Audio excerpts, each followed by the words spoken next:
What's going on, everyone? Robert from the Remote Control here, and today is a special episode, like I said, and the other episode.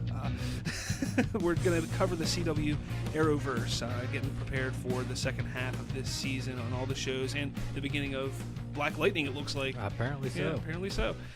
So with me today is John Phelan. He been with us before in the past. Hello again, Internet. Yeah, as Colton likes to call him, our residential DC expert. He can call me whatever he wants, I guess. So it's going to kind of get this show started. We're just going to go through each of the shows: Flash, Arrow, Supergirl, Legends of Tomorrow. We're going to talk about what we felt worked and didn't work in the season so far, talk about the different things, bullet points of what's gone on. So, honestly, what do you want to start with? You want to start with Flash? You want to start with Arrow? What do you want to start with? Flash is good to me. All right, so this season, in my opinion, it's been better than last season. By far. Especially the villain. Savitar, I thought, was probably the weakest villain we've had in Flash. They've all been... I would say he's pretty even with Zoom. I didn't like Zoom that much, though. Zoom was... I liked his story more than himself. Yeah. I think that the villain itself just left a lot to be desired. But by far, I think this is the best villain we've had. I mean, with the exception of Reverse Flash, but I also think they downplayed him a lot more than he should have been. Mm-hmm. So, as of right now, I mean, DeVoe is killing it, and the villain's becoming more and more important, I think, and hopefully they're recognizing that by the ratings this season. And getting us good villains from now on, because that's, essentially you need that to push the storyline. Yeah, I agree. I think the big problem with the last two seasons were the villain. I mean, Zoom wasn't great. I think he was a decent follow-up to Reverse Flash. But in my eyes, that first season is still one of the best seasons in the Arrowverse for any of the shows. The first season of Flash, I think. But Savitar was just, it was predictable. It was just not anticlimactic even, the ending, it wasn't that exciting. This season, though, with DeVoe, what they've done, I think has been excellent, because, the first half of this season, he's been a villain, but he's kind of been toying with Barry and Team Flash. And, there was, a three episode arc, essentially, where he's like, I don't know what you think I am. I'm not that. And Barry's freaking out like, yes, you are. And everybody's like, dude, chill.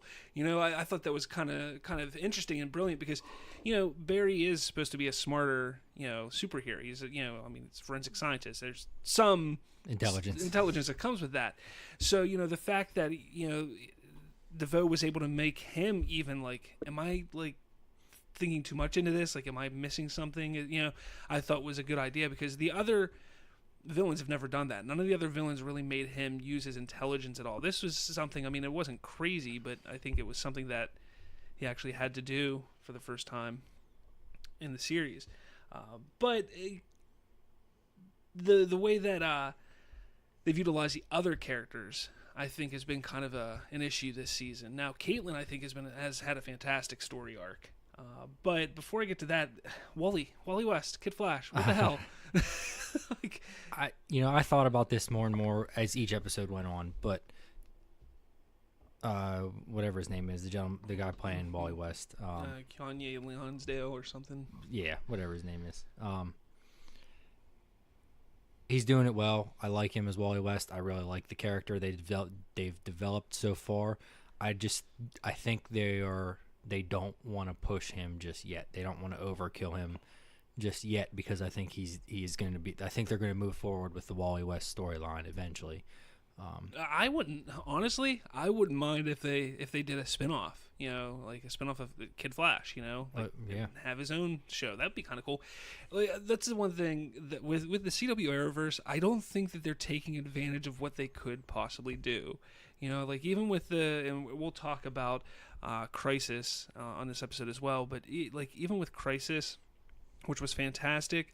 These crossover events, I think they should be doing totally different to really emphasize the importance of them. Not that I think Crisis was the best one they've done yet, but I think there's different things they could do with that. And even with side characters, I know that they've done with different characters in different shows. They've had the animated series, they've done comics and stuff like that to connect seasons and characters to different things. But why not just take a character like Kid Flash and say, okay, the Flash ends in May. You know what? In August, we're going to do a 4-week miniseries of Kid Flash and what he's doing. Like that would be something cool, and it would expand the universe a little bit and give you a little more of these characters, especially if you're going to not utilize him in a season like this. Give him something somewhere else. I just think that would be something cool to do. But I think what really angered me was how the season started, because I felt it was really weak, because they talked up this whole, or at the end of last season, Barry's in the Speed Force and he's gone, and you're like, okay, well, how are they going to do this? Is Wally going to take over? And they kind of, hinted to him in the red suit at one point whenever he faced the Samuroid or what was it called? Yeah, whatever. But the samurai robot thing, and they hinted that, like, hey, that could be coming. I wanted to see like 3 episodes where Wally was the Flash. Like that, to me, that would have been more exciting.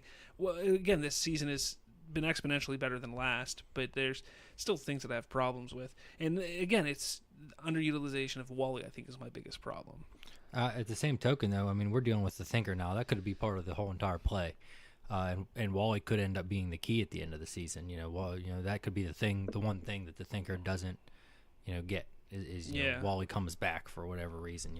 He does come back for the wedding, I believe, or for a split second. Yeah, he comes back, but then he's gone again. I mean, he's barely in Crisis. Yeah, like that, which again bothered me. But I don't know. I really like Wally. I like the idea of having Kid Flash there. I think that there's a more interesting dynamic that you can have with Kid Flash and Flash than you would have with Flash and the Elongated Man. That's just my opinion. The wedding, of course, we had, like you were saying there, that happened during Crisis. I'm kind of somebody who feels like they rushed to the wedding part, because to me it doesn't flow right. First season, Barry barely is even able to tell Iris that he loves her. Season 2, she struggles with the loss of Eddie, and he's dating other people. Season 3, they get together. And then season 4, they're married. Boom. Like, I would have liked to have seen some other wrenches thrown in there. I don't want it to be Riverdale or 90210. I'm not saying that, but bring Patty Spivot back, man. She was hot. I also didn't hate her character though. No, she was a good character. She was a really solid, probably C-class role. She was just a cop on the metahuman task force or whatever it'd be. But she was a really good character, and I thought that could have been. I mean, even if it was just a small little arc where she comes back and, it kind of throws Barry for a loop a little bit, that would have been interesting. Maybe maybe people wouldn't hate Iris as much anymore, because I don't know why people hate Iris. Like, I don't know, I kind of get it, but I don't think it's been that bad. I never understood the hate for Felicity either on Arrow. So many people hated Felicity and her and Oliver together. I just don't get all the hate. Like, I don't understand it either. Maybe it's just because you saw it coming from the get-go. I mean, that was kind of the thing. Like, as soon as probably like end of season 1, beginning of season 2, I think you could kind of see the route they were going. Here's the thing: a lot of shows will always do the will they, won't they, the Ross and Rachel. A lot of shows will do that, and then they eventually, they don't want to follow the same route as what Friends did, or other shows that have done that, and they just decide, okay, well, eventually we have to have them get together. And that's what they did on Arrow, and I think that the show worked better when they were together than when they were apart. Like, in my eyes, Felicity being annoying is when they split up. Because it made no freaking sense to me why they split. Like, she was being childish and ridiculous. Like, to me, I was like, are you an idiot? Like, come on. But, okay, we're not talking about Arrow. Flash. So, yeah, the finale of the first half of the season. Now, obviously, there was... I think the overall story arc of this season of The Flash has been better. The more villains of the weeks and the episodic feel just hasn't been as strong as like season 1 or season 2. But the overall story, I think, has been where this has benefited. Bringing in Digby or Dig. What's his name? I don't have it written down.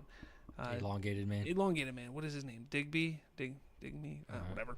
You guys are probably elongated man. Yeah, elongated. Bringing him in, I thought was an interesting idea, but we've now seen for almost 4 seasons, no, three out of the 4 seasons, we've seen somebody get a superpower and learn how to use them, and use the powers. And to me, that's just, it gets old after a while. We saw it in season 1 with Flash. Season 2, there wasn't so much. Season 3, we saw it with Caitlin, and we saw it with Cisco. We saw it actually more season 2 with Cisco. Yeah. Season 3 was also Kid Flash, and now we have Elongated Man, and it's just kind of that kind of stuff. Sometimes I think they need to just say, okay, enough. We don't need to do that anymore. He's Elongated Man. Boom. Yeah. There you go. But overall, the story I think has been really strong. But the Caitlyn story arc I think has been really strong this season. Also, Caitlyn was never really one of my favorite characters until this year, and her finally embracing the Killer Frost side of her, I think, was kind of important to do. Even though I wasn't a big fan of making her Killer Frost, like I liked the idea of having the Earth 2 Killer Frost and her not Killer Frost, but. But I want to see what continues with Amunet Black, or Blacksmith, however you want to, she has different names. And I think she's played brilliantly by Katie Sackhoff. I think she does an excellent job. She just chews up the scenery and everything she's in, and I really enjoy it. But I want to see more of that story develop, because there's obviously something that happened in those 6 months that we're not completely told about yet, Well, that's an opportunity for a spinoff, just like you said, because I think that Kate Sackhoff is good enough that she could hold her own as a high end villain, as the big bad for the season. Yeah. Maybe not so much, maybe not in Flash, but in a 4 to 6 episode story arc with just Caitlyn, spots coming in with Flash or whatever, although she was on her own, so you wouldn't even need them. That could be another thing that they do, but they just, again, they're not. I don't feel that they're taking advantage of. They have this list of characters. They could feasibly have their own Justice League TV show just by what they have already established, and they're not doing it. I don't know if money has an issue with it, if contracts or whatever. But I agree with you. This it's a main story arc, but it is also on the side. And I think they're balancing that really well. Just an episode here or there, popping her in or out. And I mean, it played a big part in the mid-season finale. But yeah.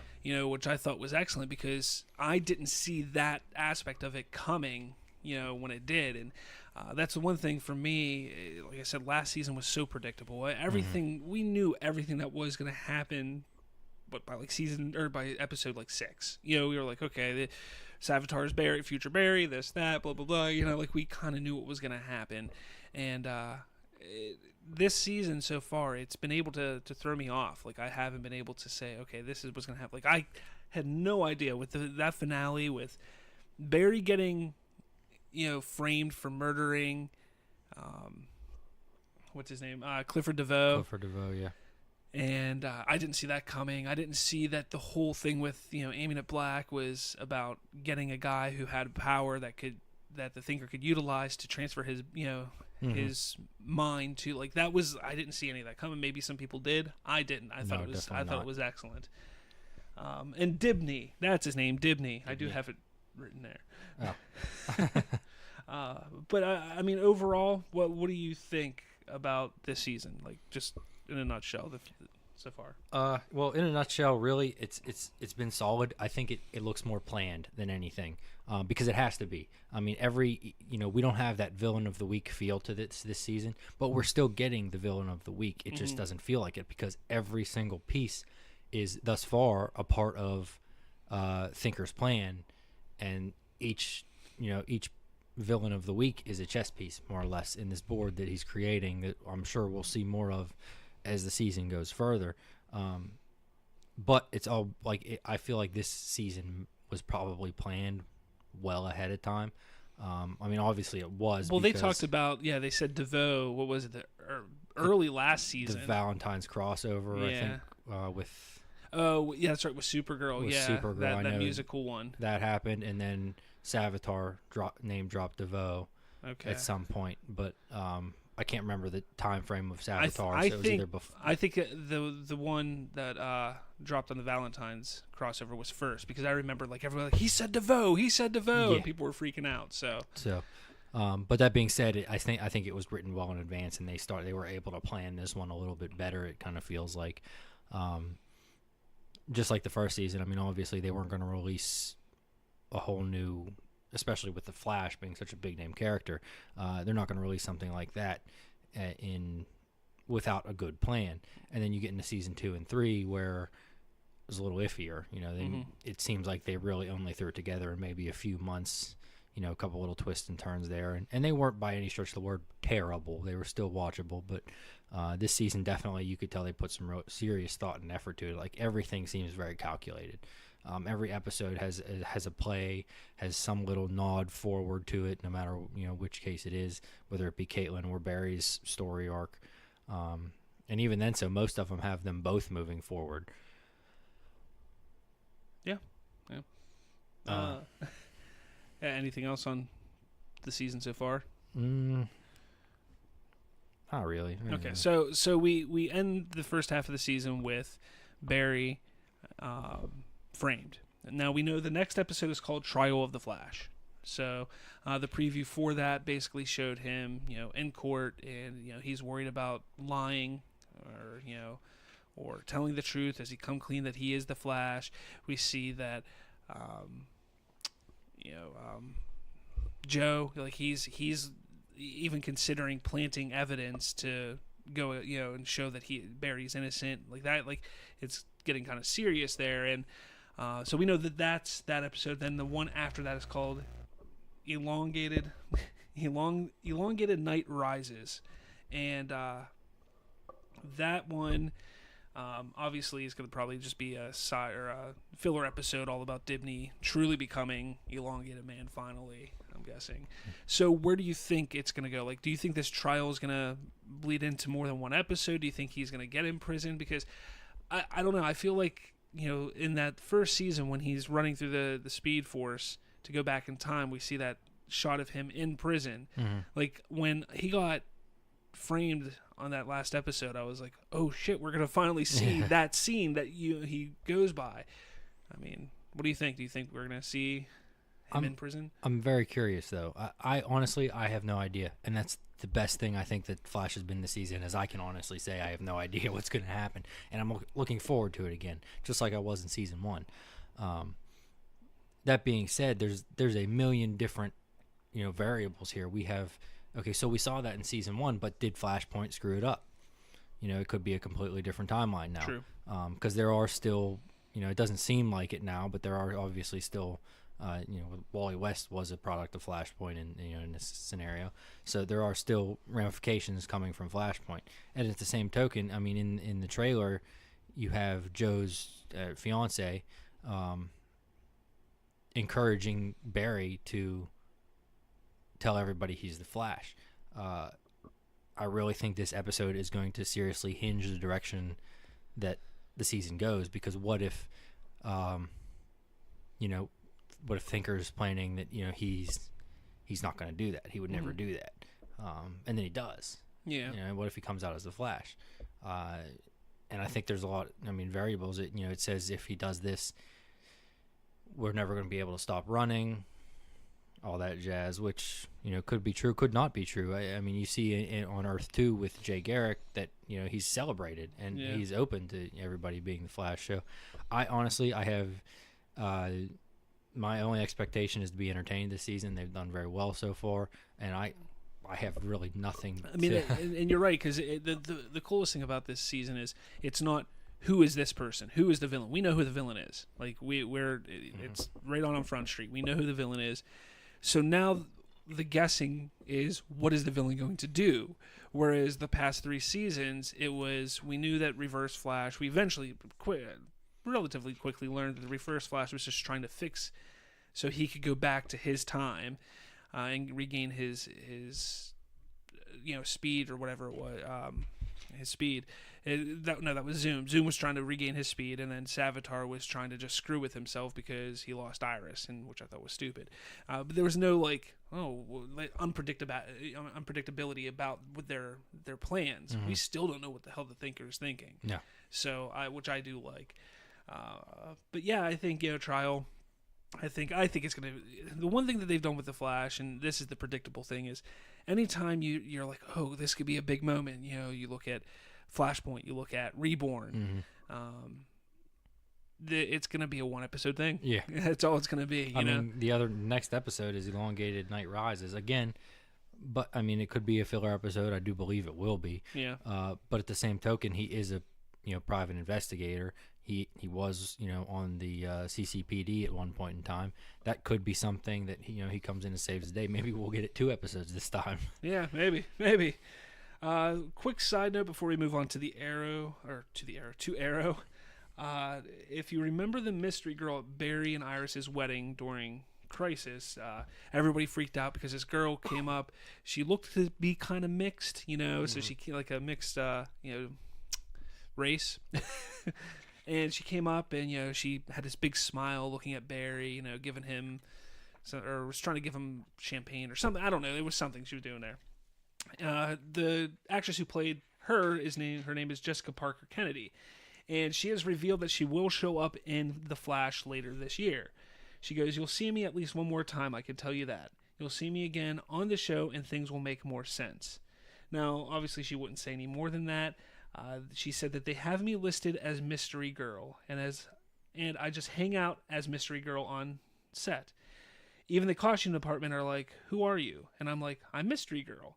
It's been a very secretive mission. It's been fun to be a part of. I actually like that idea. Yeah. Because I know a lot of people are thinking that it's a future relative of Barry and Iris, whether it's a daughter or a granddaughter or something like that. There's some different theories out there. And we know that the show isn't afraid to take liberties and change, characters slightly. Yeah, slightly. I mean, Bart Allen goes from a guy to a girl. Yeah, but I mean, you take a look at Zoom. Like Zoom, like it was completely different than who he really should have been and stuff like that. So, but I don't know. I'm interested to see where that goes. Hopefully this is something that builds. I've always been a fan of building the Flash family because I do eventually want to see a huge story arc where you need the entire Flash family in on the fight. So you have Jay Garrick, you have Barry, you have Wally, you have Jesse, you have, if we ever get to Bart Allen, like all that kind of stuff. I would love to see all that. So I'm still holding out for Max Mercury. It may happen. I think I was a little off on my bold prediction for Flash, though. What was your prediction again? That they were going so far into the Speed Force in season 3 that I thought they would further dive into it, which I guess they still could, but it doesn't seem like it has any, relation to this season. Then again, I mean it's jump started the whole season, but they haven't talked about it like at all. So I really don't think. I mean, Max Mercury as a speedster was. He basically explained it in detail what it was and how it reacted with Barry. So I really did think that we would see him soon based off of last season, but it doesn't look like it's going to happen this season. Now, one more thing before we move on to Arrow. I know I said that a minute ago. And we're going to obviously come back to the Arrowverse come season finales and talk about it. But this is something I kind of want to ask because we have no idea how the season is going to end. Yeah. But who do you want to see as a villain next season? Next season? And we talked about this the other day, you and I, kind of, because I told you who I would love to see as a villain and what they could do. Mm-hmm. I mean, they've really touched base on most of the Flash rogues. I hate to beat a dead horse, but I still want to see them do justice to Reverse Flash. I still think he's maybe not a big bad, but I think he always needs to be in there. If Barry Allen is the Flash, we need to see Thawne. Yeah. It's just, he doesn't have to be in every episode. He doesn't have to be, the big bad every season, but I think he needs to be there. Captain Boomerang's the only one that really straight up comes to mind. Yeah, but he was on Arrow. Yeah. But he also is, he's a... See, I mean, the Rogues Gallery, I would love to see, Captain Cold. I know we've seen him here and there, but I would love to see him take on the role as a big bad for a season, or even him and Captain Boomerang and a couple of the Rogues together. They get together and they're the big bad for a season. That'd be cool. But honestly, I don't see why. I know a lot of people are played out, but they're sick of the speedsters.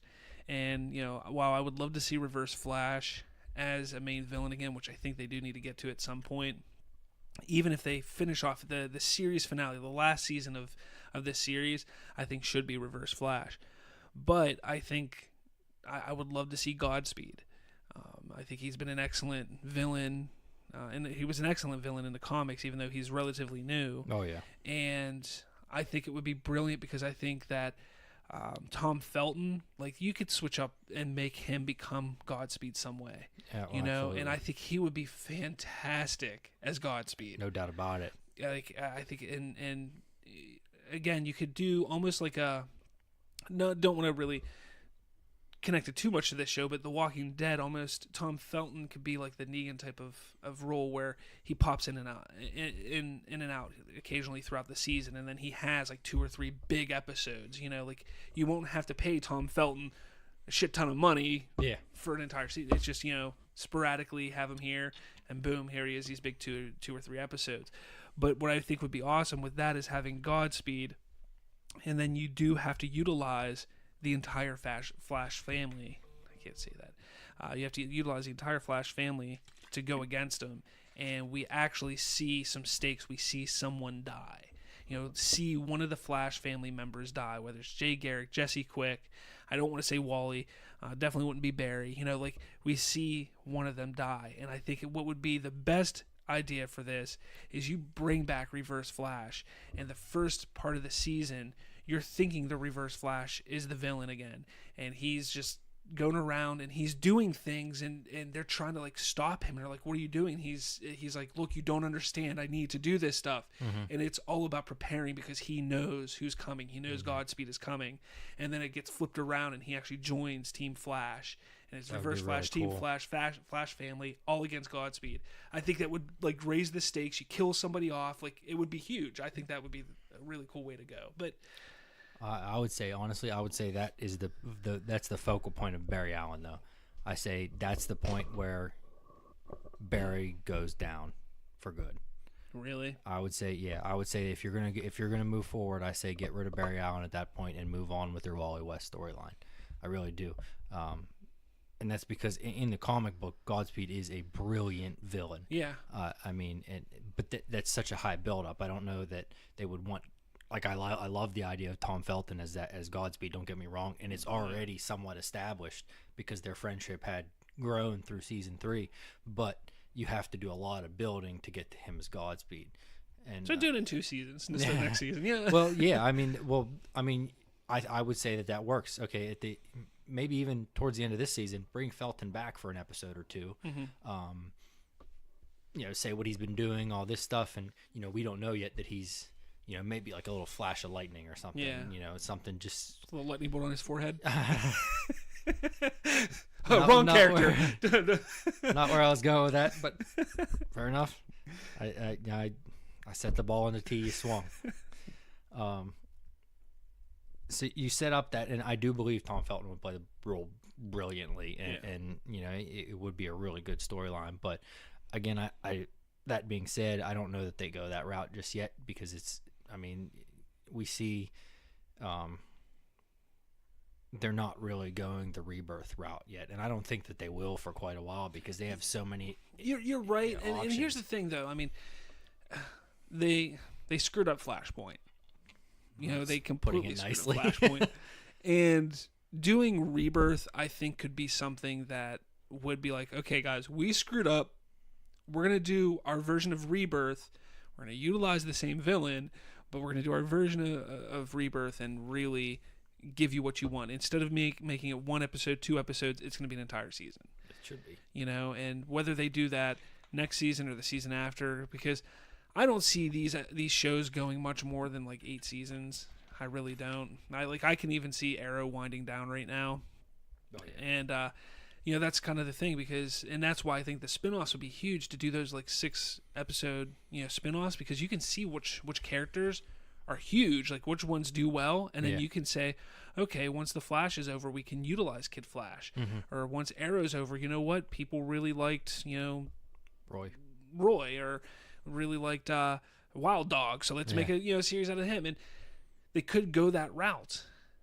I just think they need to try and expand and start to test the waters, because we're getting to, like I said, a point where these shows aren't going to go on forever. They're just I think Flash has the highest longevity of any of them. Maybe Supergirl too, just because of the Superman tie-ins. Yeah.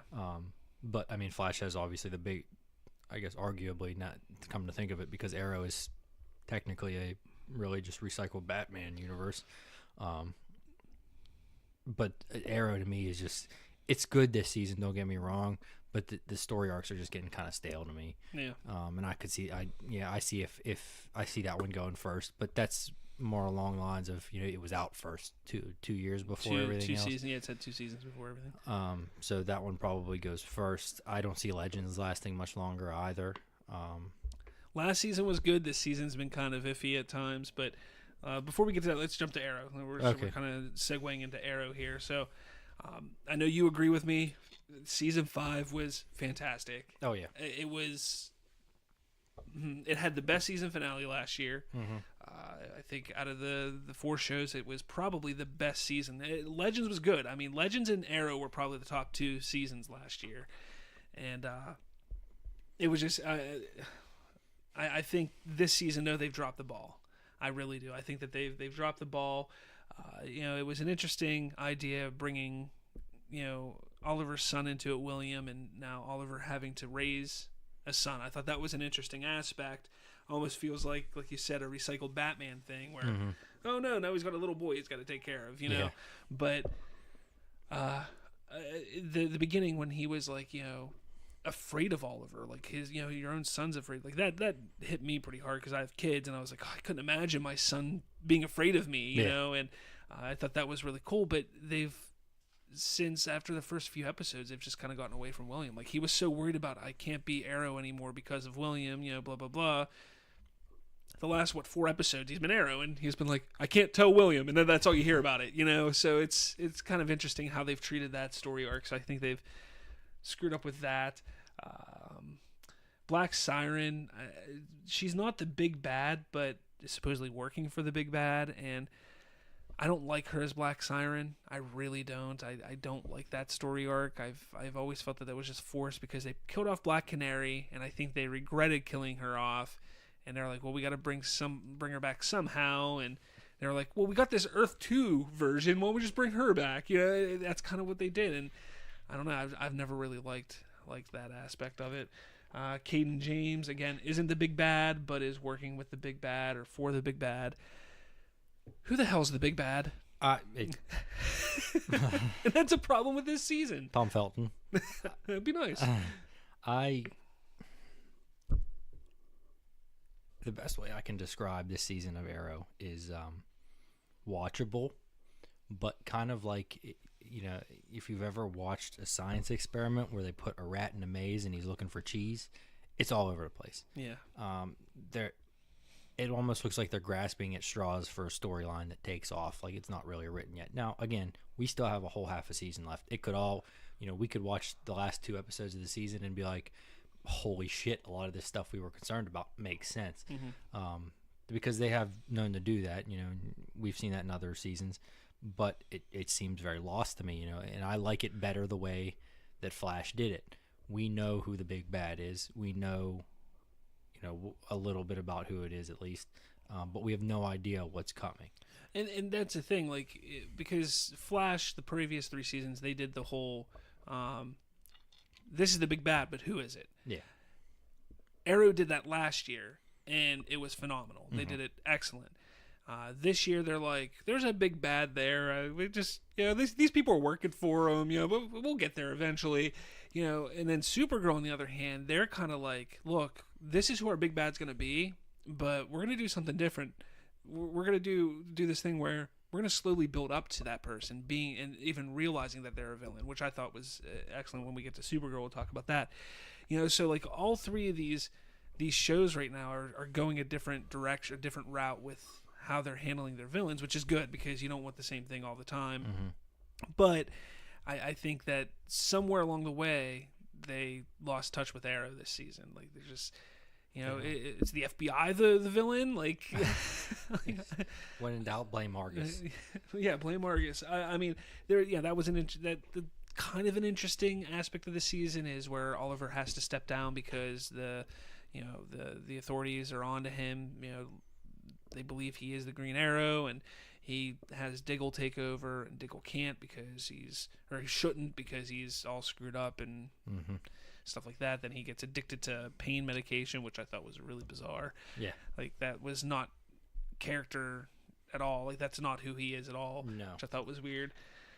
Then the whole vigilante thing I felt was a huge letdown. Like, that was absolutely a huge letdown. Like, he was on pace last season to be a potential big bad. Yeah. Which I thought was a kind of cool sleight of hand we had with him and Prometheus. And quite frankly, I liked what we saw of Vigilante. Yeah. But it's just kind of right now. It's like I honestly think that we applaud last season for what they did with Prometheus and how great it was. The only problem I have with last season is we lost Ragman, and I thought he was an excellent addition to Team Arrow. I think he is coming back this season, but I hope he comes back and stays back. But I don't think they really knew even last season who Vigilante was. Yeah, I think they were just like, we want to bring Vigilante in, and we'll figure out his backstory eventually. And they may even have planned on having Prometheus as somebody different, and at some point they switched it because I think that what was his name? Not Chase. Adrian Chase. Yeah, I think they were actually planning on, because he is in the comics Vigilante. So I think that they were going to go that route, or it was just their idea of saying, look, we want to throw everybody off of him actually being Prometheus, so we'll throw Vigilante in there, and then everybody will be like, oh, well, he's obviously Vigilante, Yeah. So I don't think they really had a plan for him. So this season, when they wanted to let's delve into Denai's backstory a little bit, and they're like, why don't we make Vigilante her ex-boyfriend or something? And I think that's probably what happened in the writer's room. And I don't think that works out. It works very well. I don't. No, the Arrow's been a huge letdown this season. It's watchable, like I said, but part of the reason that I have loved the Arrowverse so far is the speculation that we have as comic book fans. Because they'll drop hints, as mundane as they may be. A few seasons ago, we have the Hal Jordan reference. This season, we do have the Bruce Wayne reference, and it seems to be, based off the articles I read, just fun for the writers. Yeah. It probably holds no grounding to us seeing a Batman or anything like that. Look, in this I've actually said this in Smallville, because I watched Smallville religiously when I was younger. All right, I've said this in Smallville. They don't need to bring Batman into it, but bring Bruce Wayne. It wouldn't be that hard, because, all right, so Oliver's the mayor right now. Have it where Bruce Wayne is showing up and donating money or donating something to the city, and he goes and has a meeting with Bruce Wayne. And it could be something where, he says something in the beginning of the episode, they're like, hey, remember you have that meeting today with, Mr. Wayne or something like that. He's like, all right, I'll remember, he does something. And then, we have some of the story go, a commercial break. We come back from a commercial break, and he's opening up the door and saying, thank you, Mr. Wayne, for everything, and he walks out the door, and that's all you see of him. I think that would be cool instead of just name dropping. I think they've done so many name drops that it's all right, give us a little more. We don't need Batman. We would love to have that, but I mean, if they went so far in Supergirl and they gave us Superman, there's really no reason not to give us Batman at this point, because it worked well in Supergirl. We had 3 or 4 episodes with Superman where he showed up, he fought, he was involved, and we haven't really seen him much. And I'm not sitting there like, man, I need to see more Superman. I'd like to, but I don't feel like a need to. You could do the same thing with Batman, and I just don't know why they won't. It's bizarre to me. But you're right. I think that they've done a good job in like, hey, there is a bigger world. There are these other characters that you all know and love. Legends showed Themyscira. Yeah. So we know that these things are out there, but that's about it. We don't know where they're going with it, how they're going with yeah. it. The more I watch and the more they drop these names, I think that they need to do it. They need to have a show similar to what the Defenders was. Not, the same story arc or anything like that, but make it a B League Justice League, or B Team Justice League, whatever you would call it.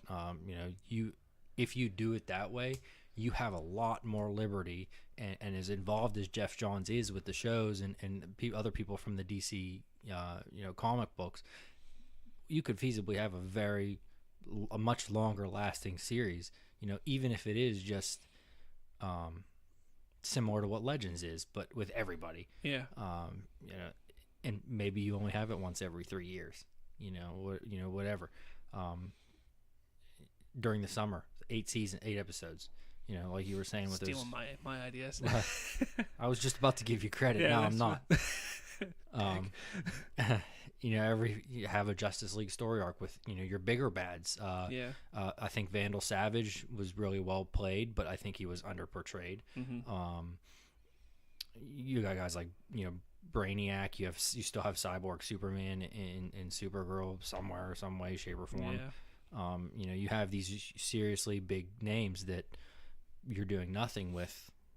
Give it something, give it some substance, and have a. See, I would like, because Supergirl has come to Earth 1 already. Mm-hmm. I want to see everybody go to her Earth for the next crossover. That would be cool. Go help her. Make it where. I'm not going to say Doomsday, although I think Doomsday would be badass, but you can only do so much on TV. Like, if you saw the Smallville Doomsday, you don't want that on the Arrowverse. It's pretty bad. But, I mean, Brainiac, get somebody like Brainiac. Like, really, you bring him into it, you could bring Superman into the mix. You can bring them all into the mix. Imagine Oliver looking at Superman, how imagine that interaction. I think that would be great. So I would love to see something like that. And like you were saying, I have said in the past, I think these crossover events take one episode from each season of these shows. So why not just say, okay, how about this? How about we take, so instead of The Flash being 22 episodes, we'll make it 20. Instead of Arrow being 22, we'll make it 20. Just take 2 episodes off of each series for the season, finish it off, and then in August, do, a month and a half, 2-month run where you have the crossover event and have that lead in to the upcoming seasons. Mm-hmm. I think that would be really cool. And then, if the crossover that season is on Supergirl's planet, make that storyline continue through her series, and then you can change things up for the other ones, and if it's back on Earth 1, maybe if it's a Flash villain, then you continue it through Flash. That's how they could utilize it. I think it would be really interesting. But continuing on with Arrow, so name drop Bruce Wayne, we saw that. Deathstroke's return in his story arc, I think, was the highlight of this season so far.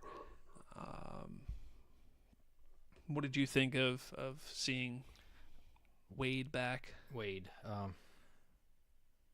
Or I say Wade? I meant Slade. You said Wade. Deadpool, damn it. Slade, not Wade. Secretly a Marvel fangirl. Yeah, try telling it to anybody in the group. Or did you see that crap the other day in the group? No. Because I was like, hey, has anybody listened to the episode? And if not, why? And my buddy Victor was like, I've listened to it, but too much DC for my liking. And then Rachel jumps in and she's like, yeah, there's more to things than just DC, blah, blah, blah. She was freaking out. And I'm like, you realize every episode, main episode of the Remote Control, I talk DC, I talk Marvel, I touch on all of them, And meanwhile, Rachel's never listened to an episode. She's been on 3 or 4 episodes, yet she's never listened to an episode before. And I'm like, are you serious? You're gonna sit there and call me out? You don't even know what you're talking about?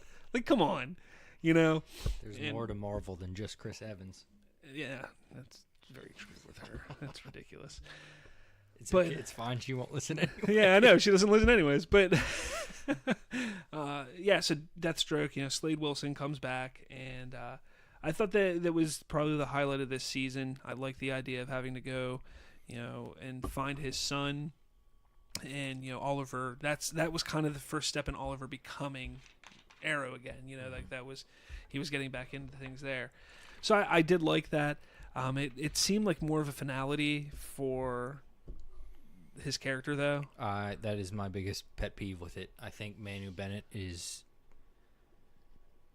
probably I would very, very much comfortably put him in my top 3 characters in the DC universe, as far as comic book portrayals. And the more I get to see of him, the more I like him. He was an absolute badass in season 2. And you start to see a different side of him this round, which I didn't like at first. I don't see Deathstroke as a caring father after his son. Yeah. And you don't see that much of it, but he's definitely softer now. That being said, he's doing it brilliantly.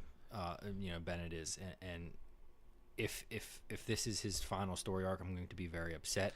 I don't think it's the final story arc. I said I felt some finality with it.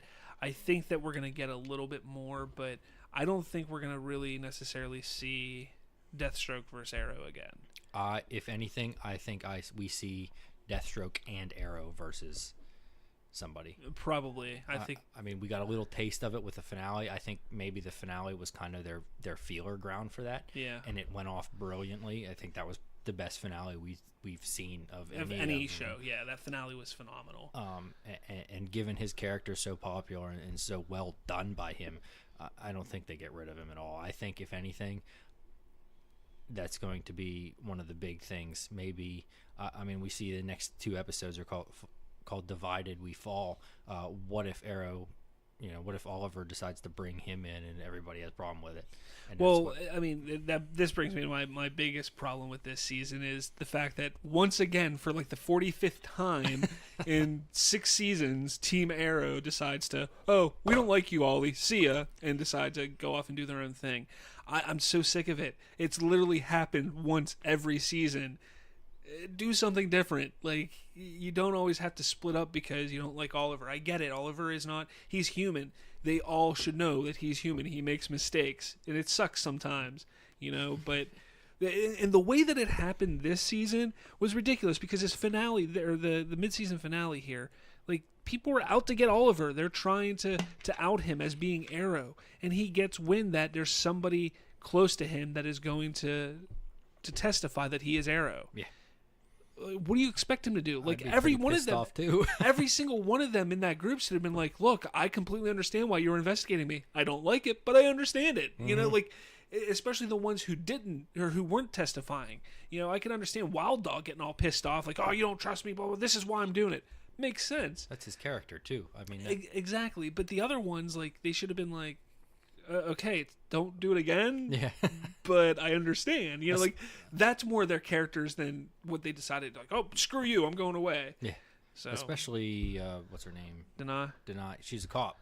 Yeah. You think her would be the most understanding of all of it, especially because she was the one with something to hide. Yeah. And she was proven to be okay. She's in the clear. But I don't get. What's his name leaving? I really don't. That makes no sense to me. Mr. Fantastic. Mr. Fantastic. Other than if he would have left, I would say it's because they should have had it. That final battle was too much for him because he's not ironclad as Oliver and Diggle are. War torn. I've never understood why they brought him in. Like, to begin with, Mr. Terrific. Did I say Mr. Fantastic? Mr. Terrific. You said Mr. Fantastic? Terrific. Mr. Terrific. Whatever, okay. I don't know, the guy that does the gadgets. Yeah, but I don't understand why he came in because Felicity was basically their tech gadget guy, person like that. Mm-hmm. She did all that stuff. Like, why they brought him in, I never understood. He wasn't that interesting of a character in the comics. And I know that they've had some luck on these shows bringing some, lesser known, uninteresting characters to life, but I don't know. I'm not a big fan of his character, and I also feel that he's the most useless. I also don't like what they've done with Diggle this season. So, because there was even a point in time where I thought that Diggle and Denai were hiding something, like they were a couple or something. There was a moment like like they early on in the season, I was like, oh, what the hell are they doing with Diggle? They're gonna really make him cheat on his wife now, like I really felt like they were going that way, and I think it's just there's no direction for this season, like you were saying. Yeah, I really think that's what it is. It's scatterbrained and not good. I mean, I do like it, but there is no,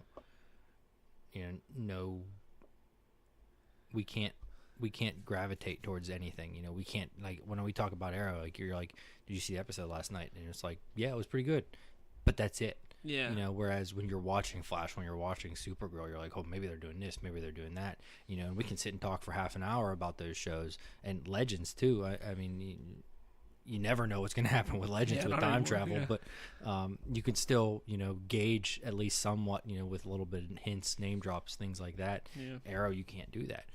And the only thing holding this season up, I think, is me wanting to see what happens with the Deathstroke story arc. We've only got a little taste of it.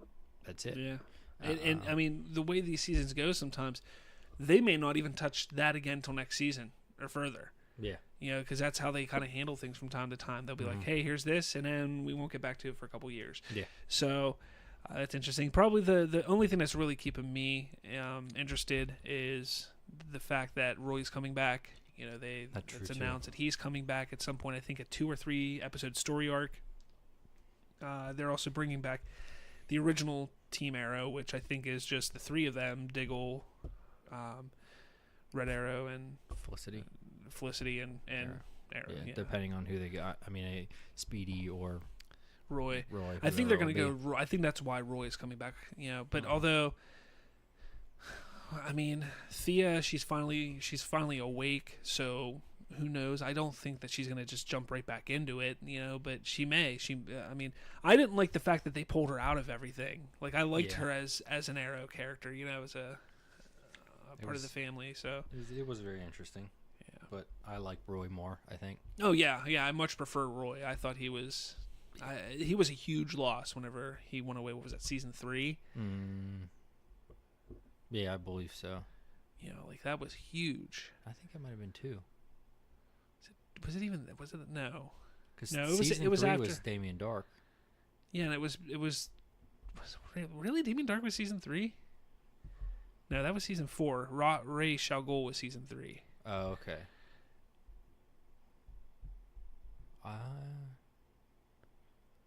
We're on 6 now, right? Yeah. So then you have.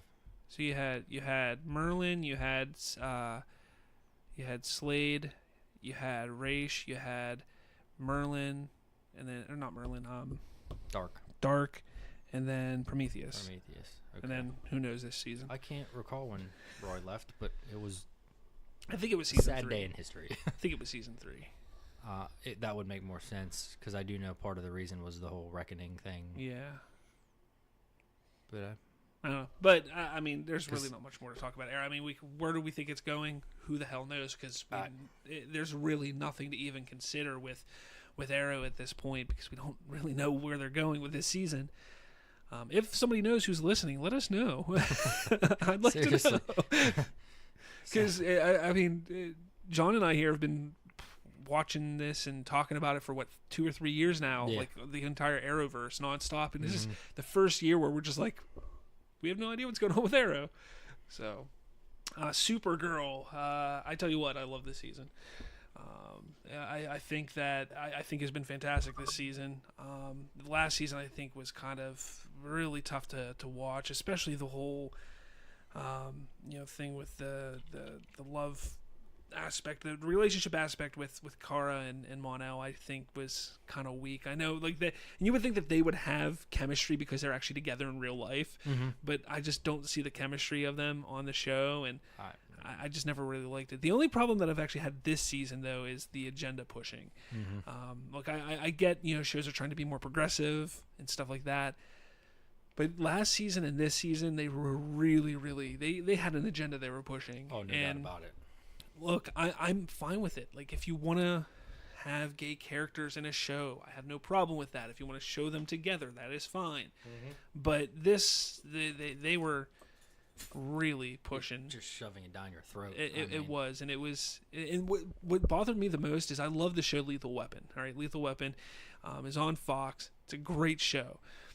The chick Maggie, which was Alex's girlfriend in this show, plays a small role in Lethal Weapon. If you know anything about Lethal Weapon, Riggs, the one cop, his wife was murdered or was killed or died in a car crash or whatever. And Maggie, the chick who plays Maggie, plays his wife in that show.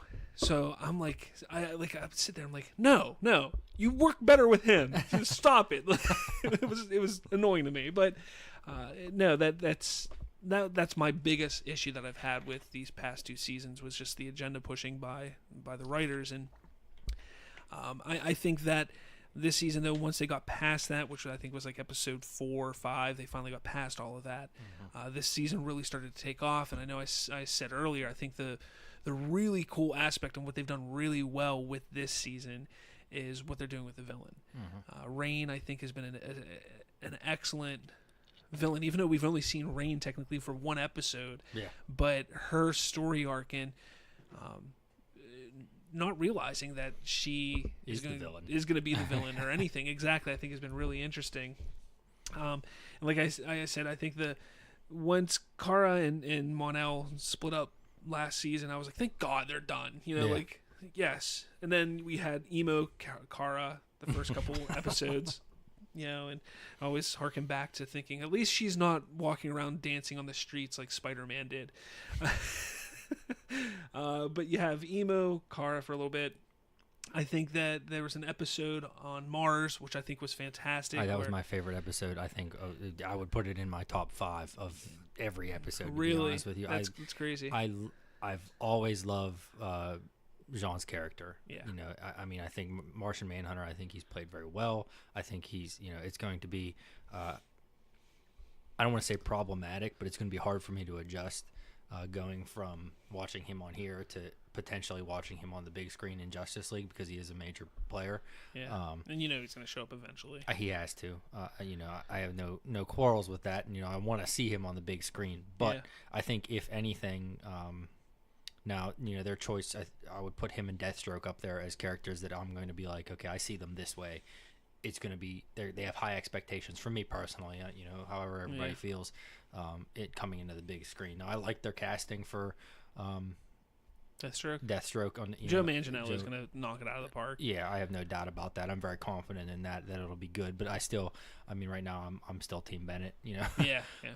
And I'll probably feel the same way once, But then again, I was also the same way with Flash, and Ezra Miller I think is way better than Barry Allen or than Grant Gustin. But I that was honestly one of my favorite episodes because we actually got to see, we know Jean's story, we know about his family and stuff like that, but we actually got to see this happen, and I wasn't expecting it, to be honest with you.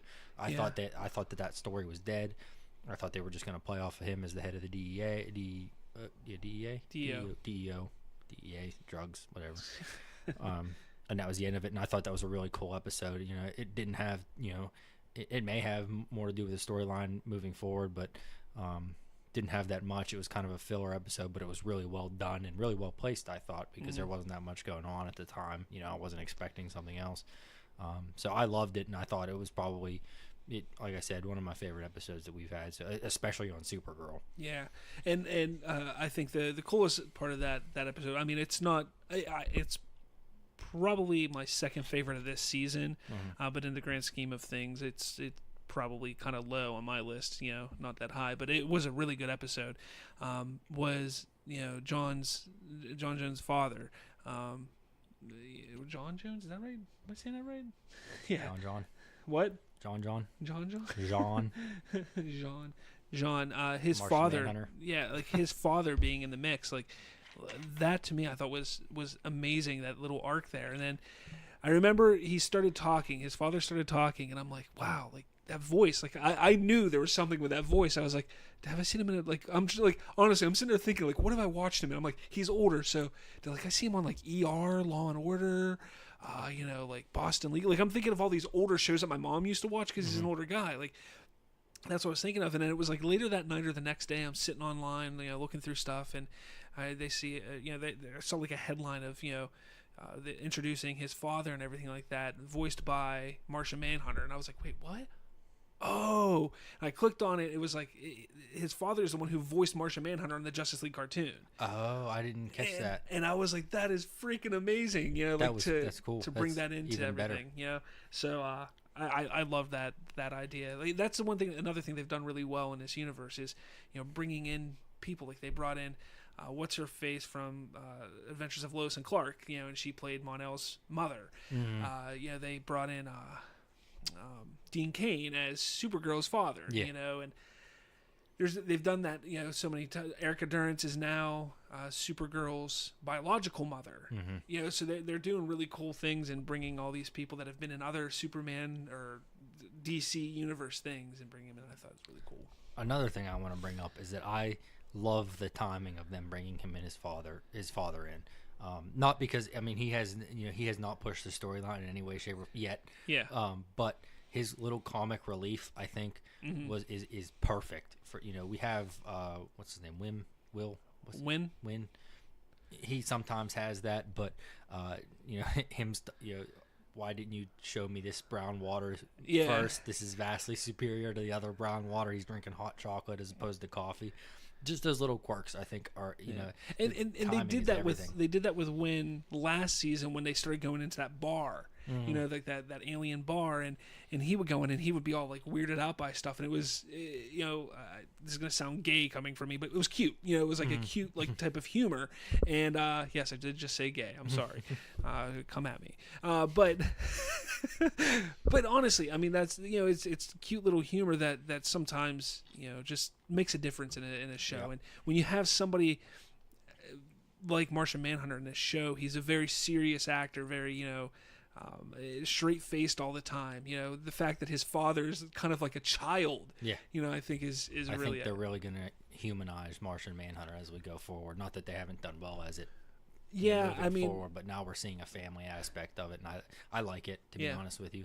It's something else to go towards and another storyline, for a potential future. Yeah, and that's a great thing that I've seen this season so far is the storylines of the side characters. You got his Martian Manhunter storyline with his father.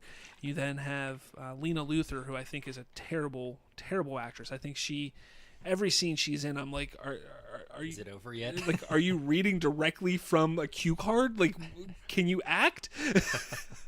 But her story's developing a little bit, and she has now her own kind of villain. In what is he? He's another business owner. I can't remember which.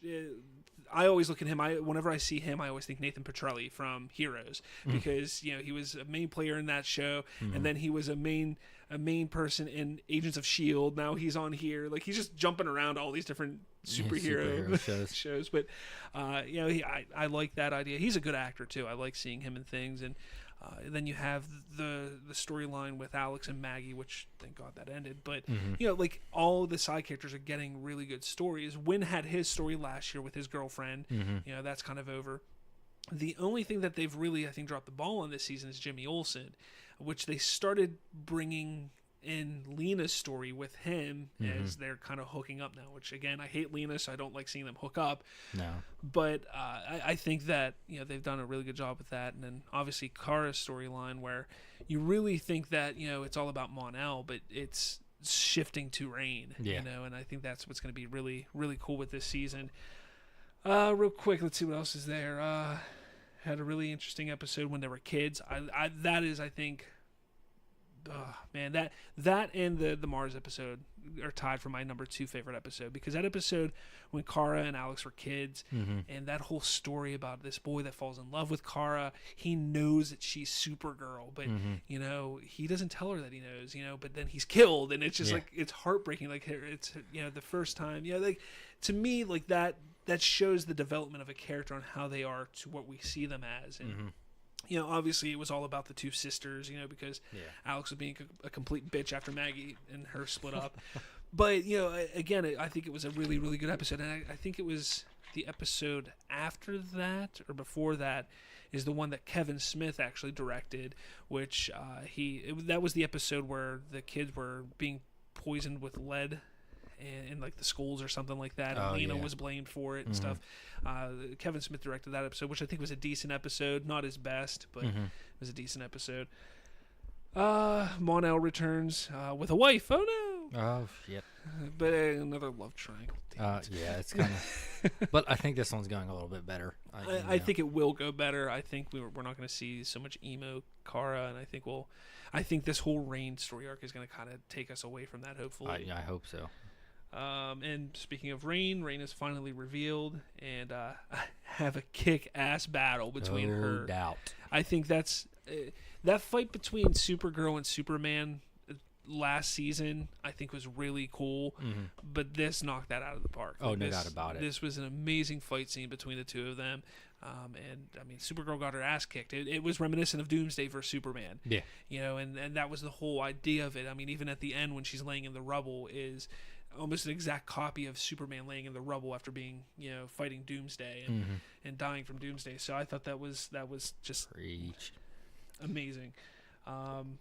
One thing I wanted to bring up with those fight scenes is that is one thing Supergirl has done phenomenally, as far as choreographing and things of that nature, but also the acting. Like, I mean, it takes, you can't just have crappy actors in a role like that. With the fight with Supergirl, with the fight with Rain, with Jean's fights and everything like that.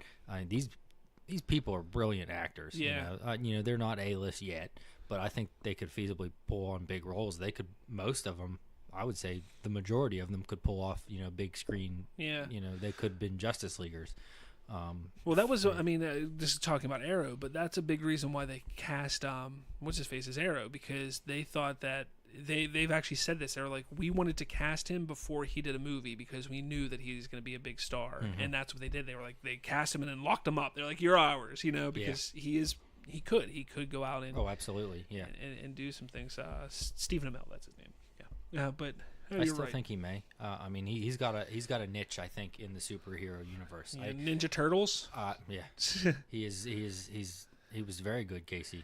He actually was good. I just didn't like the way that they made his character. It wasn't his portrayal. It was what they did with his character. I didn't like. Although I think that movie was better than the first. But no, yeah.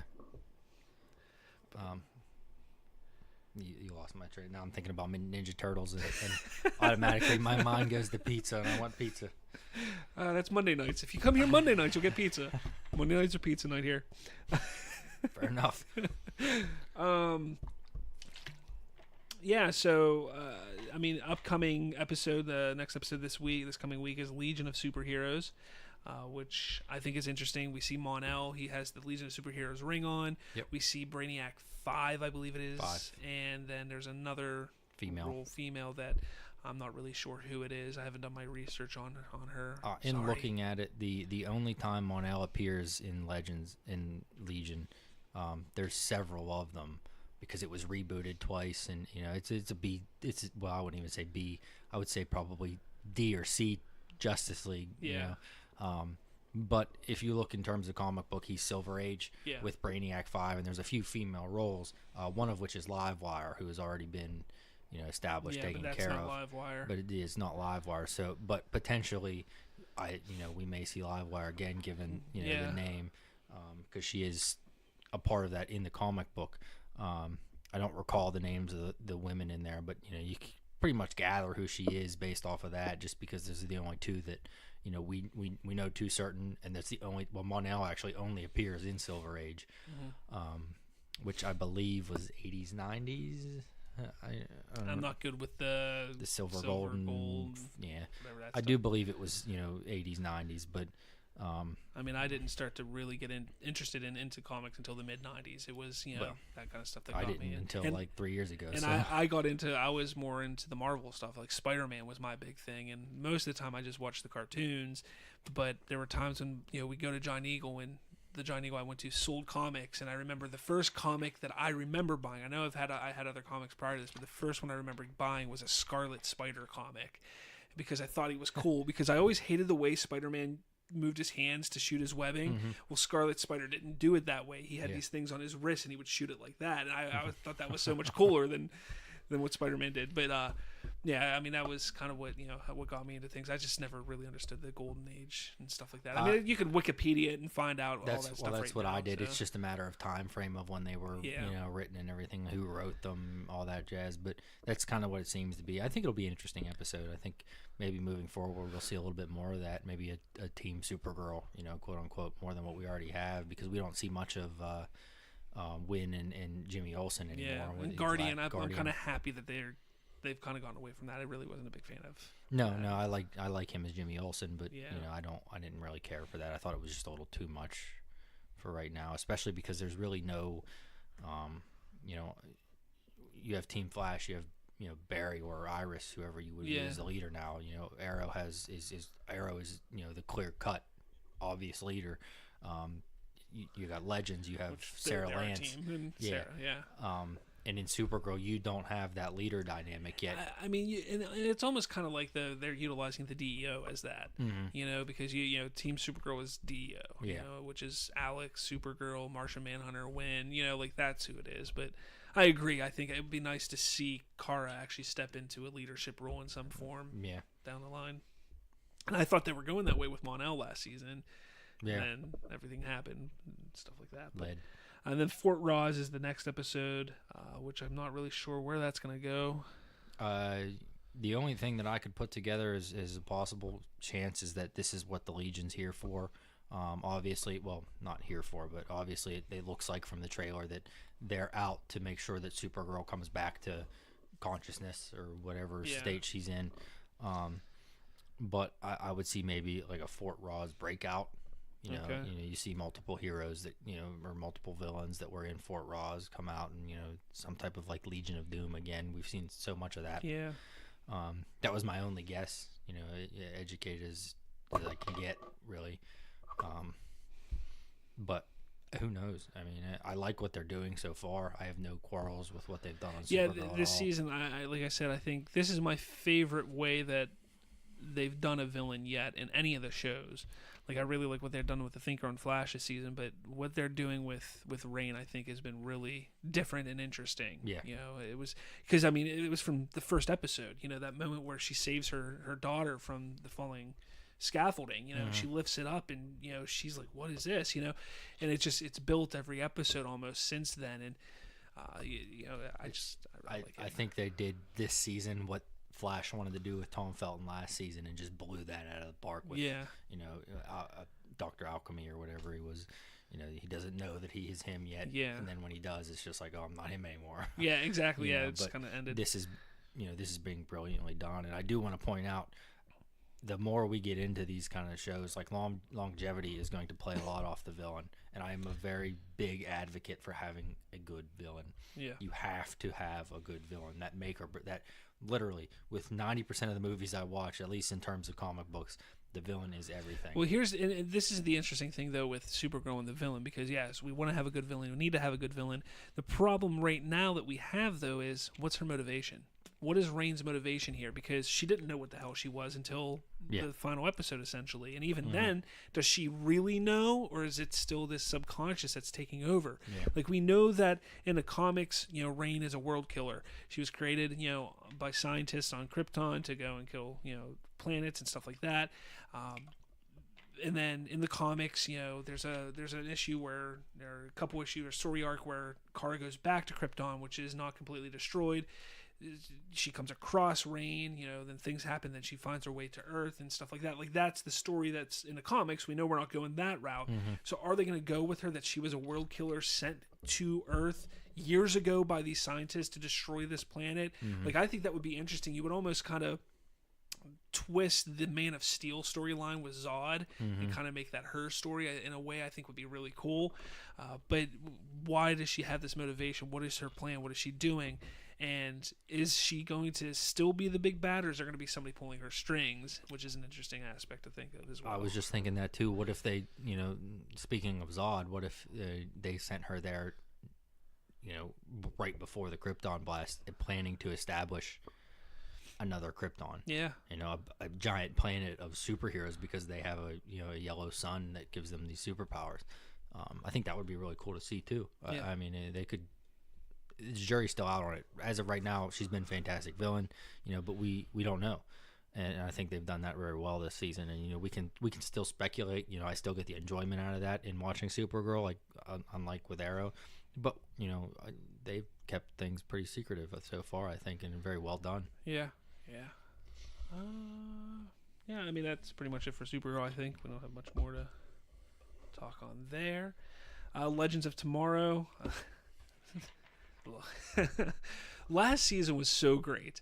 The finale last season was also really good, with the exception of the very final, 30 seconds of that finale. Dinosaurs? What? What? So, that annoyed me. And then this season, literally, I think they realized people were like, what the hell are you doing with dinosaurs? That's stupid. No. And I think they realized that. So this season, they were just they started off and they're walking down the street, and there's literally dinosaurs walking right behind them. I'm like, what the hell am I watching? No. So, they quickly rectified that and got rid of the dinosaurs fast. I think that rectification was very well done. But throwing that out there, I think it was quick, it was clean, and with the time travel thing. I still don't think, though, I don't like how bizarre that everything started off. The team being disbanded by the Time Bureau and Rip Hunter, I didn't really like that aspect of the beginning of the season. And then just after 6 months, they just get pulled back in. And then they're like, yeah, this is what we want to do. And then they just go with it. It's like, I don't like the idea of the Time Bureau coming back or being there. It's one of those things whatever. And this season, though, it's been a slow burn. It's slowly getting better and better and better. Whereas last season, I felt just started with a bang, was great all season, all the way to the end. This season, I think, has been a little more slowly building. And even though you and I both hate Damien Dark, I think me probably more than you do. Definitely. I'm okay with him coming back again this season. I like him a lot more in Legends than I did in Arrow. I agree. I don't think he fit in Arrow, but I think it was the team dynamic of him, Merlin, and Reverse Flash last season in Legends that made him such a more enjoyable character. Well, yeah, I won't argue with that. He was definitely more enjoyable last season, no doubt, no questions about it. I have no argument there. But even then, so him by himself this season, I think it just fits better. Yeah. And now with not to jump the gun, but with Constantine coming back, there's going to be a huge dynamic there. Yeah. And I think it'll be really interesting. Do we know? I haven't seen it. Do we know how long Constantine's going to be on the show this season? I have not. The only article that I read on it is that he was making an appearance and he will be in for the season. I don't know. Okay. I'm assuming he was a replacement for Professor or Firestorm, which I'm okay with. I would love to see him as a Constantine as a regular, because that show I thought was excellent. It was just the problem that they found is you can't put these shows on any other channel but CW. Yeah. If Constantine was on CW, it would be going on right now still. Yeah. It would be. So I think that's what they found out, and they found out the hard way, because they tried Supergirl on CBS. Mm-hmm. Didn't work. Luckily, they were able to get Supergirl on CW. Yeah. Constantine was on NBC, I think. I think it was NBC, and that didn't work. And the ratings were actually pretty good. They weren't good enough, and they just didn't want to keep it. So, well, I think that not to take away from his role or anything. I think he's good as Constantine. I think it's a good character. I thought the show was good, but I think he's a better fit with Legends than he would be on his own show. I mean, we'll see. I mean, we literally saw him for a second. That could all change in a few episodes, but I do, just given his character role and what he does. I liked him when he was on Arrow 2 seasons ago. Yeah. I liked that because it was very. I think it fit very well. Mm-hmm. I think he had a good dynamic with Oliver and the other cast. It worked, and he was that snarky asshole that Constantine is. Yeah. And it worked really well in that environment. Just imagine, him going up against Rory or something like that. I think it's going to be interesting to see what happens. So I'm excited about that. My favorite episode this season so far, we're kind of all over the place on our notes here, though, was that 80s episode where they went back to the 80s, and it was they had to rescue a young Roy from being killed. And you see little Roy, or not Roy, Ray. Ray. Ray. Little Ray playing with A a Dominator, baby Dom. I just thought that was so hilarious. Like, because it is, like, when I sit there and think of how Ray would have been as a child, like, that's what I see him as, you know? Just one of those nerdy kids who's an outcast, and he's going to find a friend in any way he can, and he found a baby Dominator to be his friend. I thought that was great. You know, and then the references to the 80s. I mean, the 80s are, like, it's huge right now, you know, with Stranger Things, stuff like that. Like, people love the 80s right now, and I think it really worked out, and it worked for that. We got another new recruit this season, Zari. She is kind of similar to Amaya, with using a totem. It's not exactly the same. Like, it's not like the wildlife. Like, I don't know what it is that she uses. Weather kind of seems like. Yeah, I think it's really, the best description of it. Yeah, it's really different than what Amaya uses, but it's similar. So Amaya was kind of able to, like, take her under her wing a little bit. Like, this is what you do. This is how you do it. But again, I don't mind that aspect of it. I was never a big fan of Amaya, so it is what it is. Maybe this is their way of getting rid of Amaya and having Zari, because she's kind of cool. I like her. Yeah, I do like her character. I think, you know, it's like you said, slow burn. Yeah, you know, we'll see how it goes. But the whole aspect of this season has been the team tackling and fixing the anachronisms. Even though the Time Bureau doesn't want them to. Like, that's kind of what they're doing. They're going and fixing these issues or little hiccups in time. And obviously, every single episode, something they go goes haywire. Yeah, something doesn't go quite right, and that's kind of been the theme of this show for 3 seasons now. So again, I don't mind that. I kind of like that aspect. Like, last season, I loved when they went back to the 70s or early 70s, or it was late 60s, and they ran into George Lucas, you know, and like things like that. I like seeing that. Like, it's a different aspect of the superhero genre. You know, like, I can imagine reading comics of this type of stuff, and I would have loved it, you know, because it's just every issue is something different, but yet it's the characters that you can enjoy, and that's what this kind of genre needs to do, and they're doing it right. To me, kind of harken it back to, like, some X-Files type of things. Like, I said this past episode of TRC that I think X-Files is at its best when it does the monster of the week, you know, and they get really X-File-ish, and they just get real weird. Yeah. And that's when X-Files is best. That's Legends. Like, Legends is best when they do that monster of the week and they just get weird. Yeah. You know, like, I think that they need to keep it. Yeah, they have an overall story arc for this season. But when they do that villain of the week, I think that's when they're at their best. Yeah, I can't argue with that. I mean, I'm going to have to go a different route, though. Like, my favorite episode is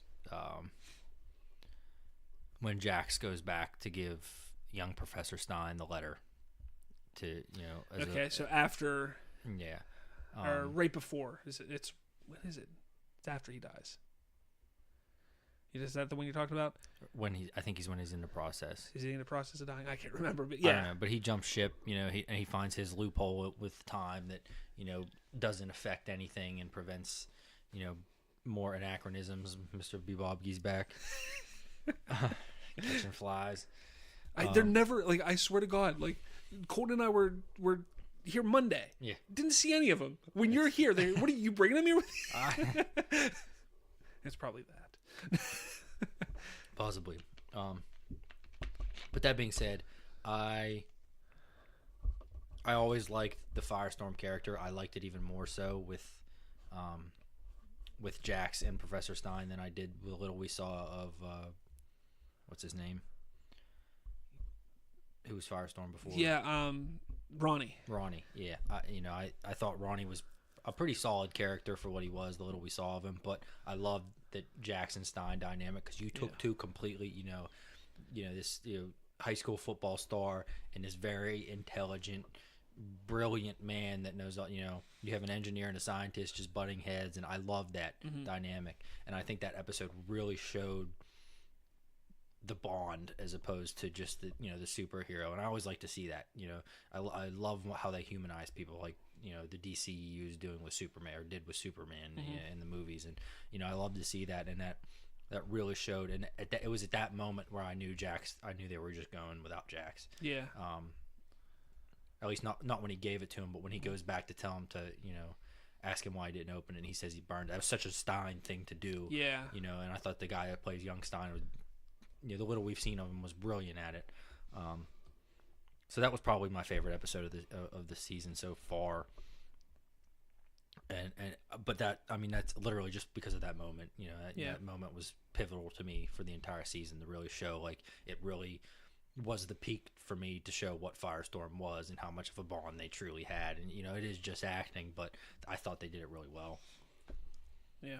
No, yeah, you're right. I mean, we might as well just get into it. Crisis on Earth X was a great crossover. And not that we want to stop talking about Legends, Great crossover. but this Crisis on Earth X played a huge role for Legends going forward. I mean, it was a huge event for that show. And yeah, I mean, I figured that there would be some kind of event that would happen on Crisis that would be everlasting. Yeah. But I didn't expect it to be that. No. I mean, the moment where, because you kind of ruined it for me, because I was a day behind on watching. That's my bad. Or 2 days behind on watching Crisis. And even though you spoiled it for me, because you texted me, you're like, I can't believe they killed Stein or something like that. I was like, wait, what? Or like, what? Or no, you said, I can't believe they went that route. Yeah. And I was like, what are you talking about? And you're like, killing Stein. I was like, what? Thanks, asshole. But I mean, have said what? But I literally, you know, like I watched it, and you know, the moment he gets shot, I'm like, okay, is this where he's gonna die? And that's not very, like, oh, whatever. Yeah. It was, you know, the next episode when they finally he finally dies. Like, I'm an emotional person. I'm not afraid to admit it. I bawled my fucking eyes out. Oh, yeah, like, it was I really terrible. did. And that's something that this show has done in 2.5 seasons that I didn't know it did, is it made me care about characters. Now, Stein has been around since season 1 of Flash. Yeah. You know, but like, I didn't know I cared about his character as much as I did until that moment. And yeah, I mean, part of it is the acting on how the guy who plays Jack sold it. You know, because he did a phenomenal job there. That was, I always, up until that point, I thought he was just an okay, you know, Jax, but he really sold that bond they had together, and that turn point for me. I hope he comes back as in some way, shape, or form. Yeah, I don't know that he will. I don't know. It's going to be interesting to see how, because he took the medicine to not be Firestorm anymore. That pill. Like, I think it would be cool to then, and I'd be kind of rehashing an old story, but bring him back because he's starting to, the powers are coming back, and he needs that counterpart. So they then have to go out and try and find another counterpart for him, like they did with Stein finding Jax. Yeah. You know, and then he could be that mentor role to somebody else. That would be really cool, yeah. You know, I think that would be kind of neat. But I tell you what, like, Kevin Smith, and I keep going back to Kevin Smith because, you know, he's a huge fan of the Arrowverse. He's directed multiple episodes, and he's gone on YouTube, on Twitter, on Facebook, and Facebook Live, I think it was, and the first time that he watched season 1 finale of The Flash, he recorded himself, and he sat there and bawled like a little baby because that whole scene with burying his mother, you know, and I was like, you know, I didn't make fun of him because I cried at that moment too, but if you've watched that video of Kevin Smith crying, take that times 10. That was me with Stein dying. Like, especially this far into it. I mean, he's been around for 3-4 years now. You know, this is a character that we've watched every week. You know, every single day, not every day. And you know, I heard earlier in the year that, you know, he was going to be leaving the show because he's doing Broadway. I just thought, like, you know, he'll leave the show, come back after he's done, or, you know, he'll be a guest, you know, every once in a while. I didn't think they were going to kill him off, especially because they built up this whole idea of him going and spending time with his daughter, his grandchild, his wife, and everything like that. Like, they were building up, and you should have seen that coming, because that's, you know, it's writing 101. Like, okay, we're gonna make people care about this character, and he's gotta have a reason to live past where he's going to die, you know. And it just, I don't know, it got me. It completely got me. And And I can only imagine if I didn't know, if you didn't tell me how much worse it would have been for me. 100 times worse. Like I just can't even imagine it. It was probably just as bad for me. I mean, that was something it was a turn, that was, and that's putting it lightly. I mean, you said it best. It was, you knew he was leaving. We knew he was done, or at least for the time being, because of Broadway.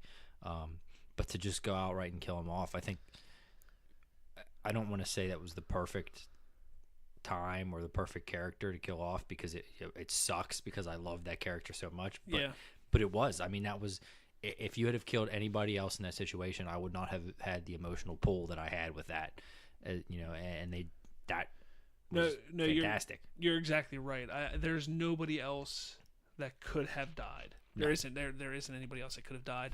Not in any of the shows, that with the exception of maybe Oliver. Yeah. And I think that's just because we've seen him for so long and grown with him so much. But not Barry, not Iris, not any of the Team Flash, not any Team Arrow. Like, Stein is the one doing that. They knew, and they really knew, and that leads me, leading or talking about Crisis here. That kind of brings me to the whole thing that crossover was fantastic. Yeah. Look, I went and saw Justice League. I loved Justice League. Yeah. To me, this was better. No doubt. It was everything I wanted in a superhero team-up movie or event. Yeah, event. And my biggest issue was the use of Tom Cavanaugh as Reverse Flash. I think that Matt, whatever his name is, that plays him otherwise, who played him in last seasons of Legends and stuff like that. I think he's a better Reverse Flash than Tom Cavanaugh.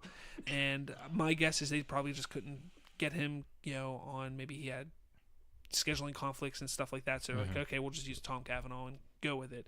But to me, that was my only issue with the crossover. Everything else was great. The action was a lot of fun. It was good action. There was some TV action, but it was still good. It was still fun. The story, the villains actually having a valid reason for kind of doing what they were doing, I thought was pretty cool. The weddings, okay, I talked about Iris and Barry. I think it was too soon for them to get married, but I was okay with Oliver and Felicity getting married. It was a nice surprise, especially after dealing with Stein's death. Yeah. Having something like that, was oh wow, finally, to me, that's how it was. You got the two sides of the coin there. Iris and Barry too early. And then Oliver and Felicity finally. About damn time. Exactly. So, again, it was a great crossover. Like I said, I think that if they do it like this from now on, their crossovers, they're going to always be great. Oh, yeah. Because the past couple seasons, the crossovers weren't events. They were just a crossover. They were okay, so this is an episode of Flash. All right, hey guys, we're on Flash. Here's all Flash's characters. All right, this is an episode of Arrow. Okay, well, the Flash is there, and then the rest of Arrow's characters. Yeah. This was everybody's there at all times. Yep. There was some characters that they couldn't have here and there, which they didn't utilize Wally West, which I was upset about. But it was just so good. It was so damn good. I just don't know what else to say about it. I loved it. Yeah, no doubt about it. Having it all in 2 nights too, I think that was great. 2-night crossovers. You didn't have to wait. There was, you could speculate from night 1 to night 2 and still wonder what's going on. But I mean, you brought it up. I didn't have that much of an issue with Kavanaugh as Flash. I do believe that whatever his name is, he's better. Yeah. Don't get me wrong, but Matt Lesher or something like that. I think that was kind of the hinging fact that other than it being at Barry's wedding, he had no emotional or why is he there other than just to get married. Yeah. I think that just gave it that little bit of emotional just towards Barry than the other guy would, because at the same token, you can explain that by he's there because of Legends. If it was Lesher or whatever his name is. So I didn't have an issue with it. And I still Kavanaugh's one of my favorite actors. I don't think he does a bad job at all. I just think the other guy's better. But I didn't have any quarrels with it. And that still, now I think the biggest thing that I'm taking from crossover is that Reverse Flash is still in the picture. Yeah, thank God. Yeah. Because even though I loved last season of Legends, killing off the Reverse Flash, I was like, how are they going to do that? How are they going to bring it back now? Yeah. I mean, with time travel, anything's possible with the Speed Force and time travel. So we knew he was going to be back. But. Oh yeah, at any rate we did. But I like the idea of you have to keep him in with a Flash role, any Flash role. I don't care if it's Bart Allen, if it's Wally West, whoever. It's this is Reverse Flash, the foremost antagonist to Flash. Yeah, but to me, that's why I think they screwed up with Professor Zoom or Zoom in season 2, because Hunter Zolomon is a Reverse Flash for Wally, and in the comics, and like I really thought, and we're kind of going off tangent here, but at this point, who cares? We talked about every show so far, but I think that what would have been better is to utilize Hunter Zolomon for Wally West, and I really thought in that season there was a moment where Earth 2 Harrison Wells was really pushing Wally to, or was it it was season 2. When did they know? Yeah, it would have had to, because HR was season 3. Yeah, but no, it would have had to been HR from Earth 19 or whatever. That's what it was. It was season 3 where I thought, this was before I knew. I was like, oh, Barry's Savitar. I thought, okay, they're switching it up on us. They're making Savitar the Hunter Zolomon, and because HR was really pushing Wally to really learn his speed and his skill of being a speedster, and that's what Hunter Zolomon did in the comics with Wally. Like, he was a villain, but he only did everything he did to make Wally West a better speedster. Yeah. And I thought, oh crap, HR is going to be Savitar. That's kind of what I thought they were going to do there. But like I said, season 2, I think that's where they screwed up with Hunter Zolomon. I think they should have kept Hunter Zolomon for. If they had an idea that they were going to do a Kid Flash, they should have kept him for Wally later on. Yeah, even as just a side story or something along those lines, like they're doing with Caitlin now. I think that would have been really cool to see. So that's pretty upsetting with that. But who cares? One thing I do want to talk about with Legends, which I thought, and I've only caught 2 of the references, but there's been 2 moments in this season, and if you guys have seen or heard any of the other ones, please let me know, because I think they're awesome. The references to the actors' other gigs outside of ever being in Legends. Oh. So there was a moment where, they were talking about the Titanic, and Stein says, "Oh, whoever built that was, dumb," or something like, in his professor way, he said that, and it's really funny because in the movie Titanic, he was the one who built the Titanic. So that was a fun little nod. And then there was another one with Rory where he was it was the Prison Break episode, and he's like, "Prison Break, count me in," because he was a Prison Break. So like that kind of stuff, I love when Legends does that kind of stuff, and they do that on other shows sometimes as well, but I think Legends does it best. So I was trying to figure out, okay, so with Palmer, they're gonna do something with Superman, maybe, or like, I think that would be too easy. Maybe one time he goes up and away, and he flies away, or something like that. Like, okay, there's his reference. Yeah. Then I was trying to think of Sarah. Like, what could they do? Like, the only other thing I know that she was on was Mad Men. Oh. So they could go back to the 50s and have something crazy with that, or 60s, because that was 60s, not 50s, that took place. But yeah, I don't know. I just thought that kind of stuff was kind of cool. That's the thing I like about Legends, though. It's different, and they can do that kind of stuff and get away with it. Whereas Arrow, you can't do that with Arrow and Flash. It's just, as long as they keep me interested, I'm okay with whatever they do, because you can't expect what they're going to do. Yeah, because there's no comics to go off of. Like, this is something brand new. Like, you can't go back and say, well, in the comics they did this. Like I just did with Hunter Zolomon. I'm like, well, in the comics this was Hunter Zolomon. I'm a nerd. But you can't do that with Legends. It is what it is, and how they're doing it. And I think that's why it was so successful last season and is getting better this season, because I think they're realizing, like, we have this whole world to play with. We can do anything we want. Anything. That could be Legends could be feasibly the longest lasting show, because they have no end point right now. I mean, see, and what's unfortunate is I think it's going to be the quickest show to end. Probably. Yes. I think all the other shows are probably going to last like 6, 7, 8 seasons. This one might last 4. Yeah. And that's just disappointing, because I do like a lot of the characters. Sarah, I've never really liked in this last season and this season. She's really grown, into a character that I enjoy, because I didn't really like her on Arrow or anything like that. So I just think the dynamic between them all is really good. Like, especially I like Rory a lot. I loved him even more with Wentworth Miller. I mean, I will fangirl over Wentworth Miller probably for the rest of my life. I do still believe also the same Reverse Flash concept as I do with Captain Cold. I think Captain Cold always has to be there. I don't think killing him off was. I know he's doing the new prison break and everything, but I think that's done. No, Yeah. I don't think there was any good reason to kill him off, and I loved seeing him in a completely different dynamic, which I think goes to say how good of an actor Wentworth Miller is. He's a completely 180 person from what he was in, and we see a little bit with the Ray. And they need to find a way to bring him back, the original Captain Cold, because he's such a big villain for Flash. Mm-hmm. He's one of those villains that you have the Reverse Flash, and then you have when I think of Flash villains, I literally go Reverse Flash, I go Captain Cold, I go Grodd, and I go Captain Boomerang. Mm-hmm. Those are the top villains for Flash. Grodd's kind of you're only going to get him sparingly because of how much it costs to create that CGI effect. Yeah. Captain Boomerang, we've only ever seen on Arrow, I think, twice. Mm-hmm. Reverse Flash has been used multiple times already, and then Captain Cold's dead. Come on. It's just, I think you need to bring him back somehow. I don't know how it'll happen. I don't know what way, shape, or form, unless this new one from Earth 50 or Earth X or whatever it is. X, yeah, X. Duh. Earth X, yeah.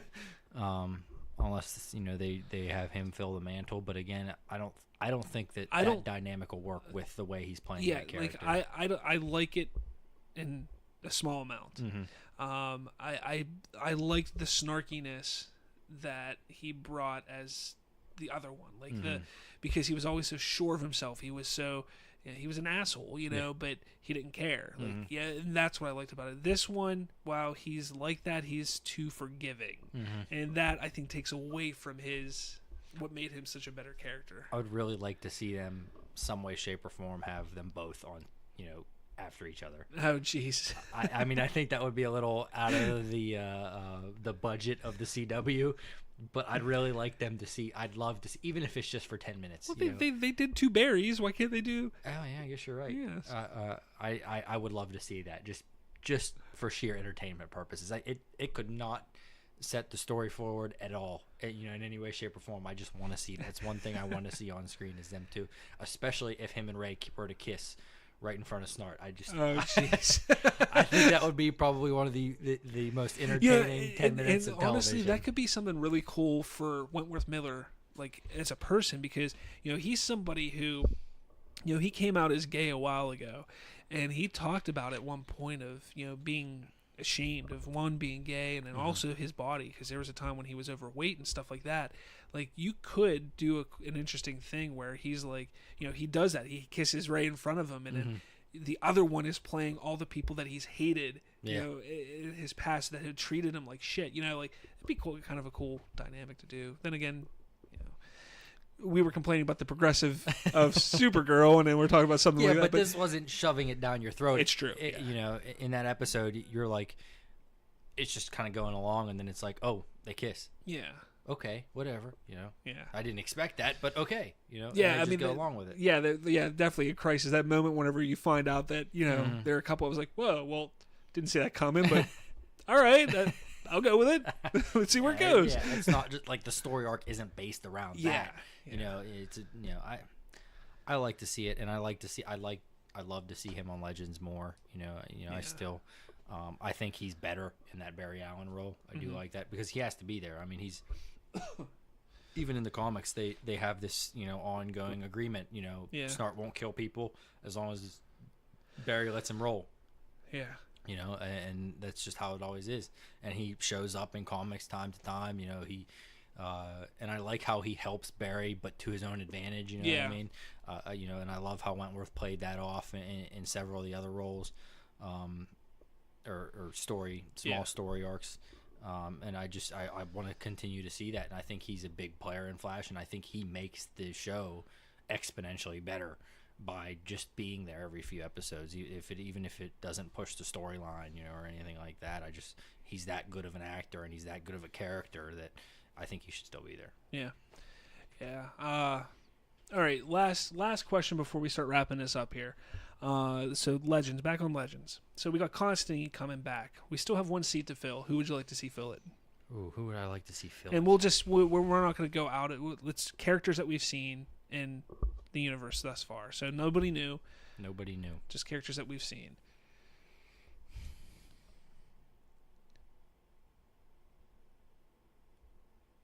Yep.